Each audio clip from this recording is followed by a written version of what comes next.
gumana. Siguro dahil sira na yung kanyang battery operated. So ngayon, dahil dun sa napanood ko sa TikTok, ay baka magagawan ko ng paraan para mapaandar ko ito. At meron din nga pala ko ditong kinuha na dalawang magnet. Ayan o, magkadikit pa siya.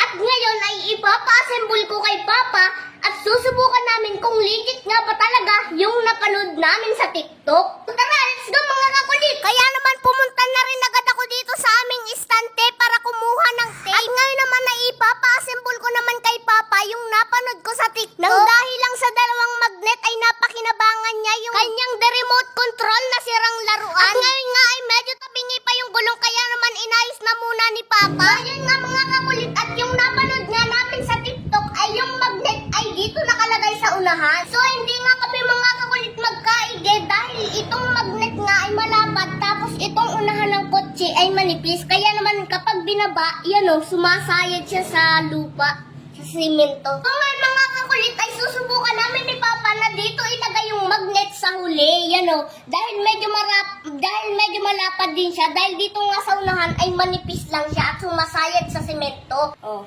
At dahil hindi nga kami magkaigi ni Papa doon sa una namin ginagawa, kaya naman dito na laang niya ilalagay yung magnet sa likuran ng kotse. Dahil yung unahan nga nito ay medyo manipis at yung likuran ay medyo malapad, kaya naman dito na lang namin ni Papa inilagay yung magnet.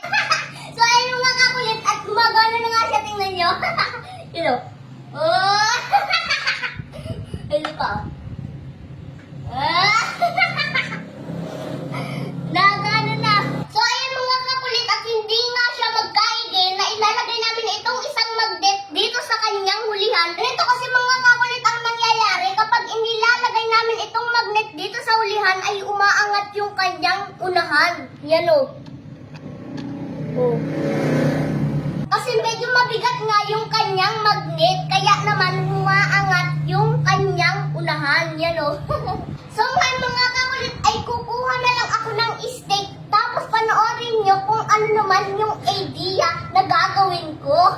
So ayan mga kakulit at hindi nga namin siya mapag-igi na itong isang magnet ay ilalagay namin dito sa hulihan dahil umaangat nga yung kanyang unahan. Kaya naman ngayon ay napag-isipan ko na itong isang magnet ay ilalagay ko na lang dito sa isang stick. Ngayon ay panoorin nyo kung ano yung gagawin ko dito sa bago kong idea. So ayan mga kakulit at panoorin nyo, ito yung bago kong idea. Yan o. Oh.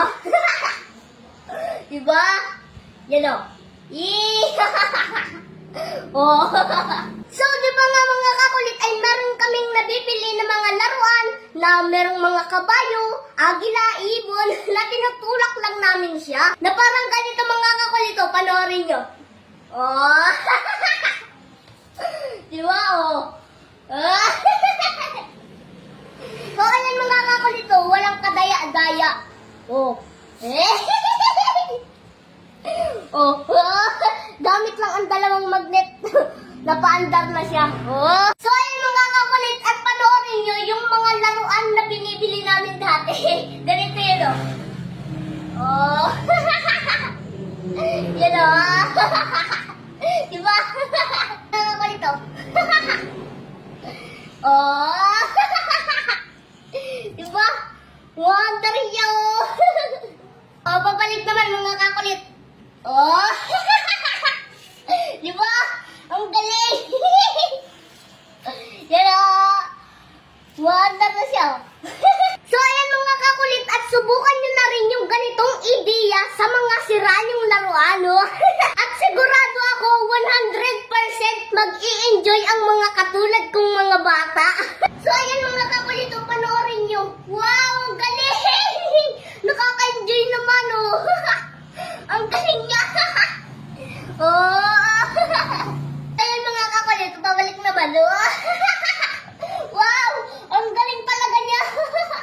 Yan o. Di ba? Parang lang akong nagtutulak ng kariton mga kakulit. Yan o.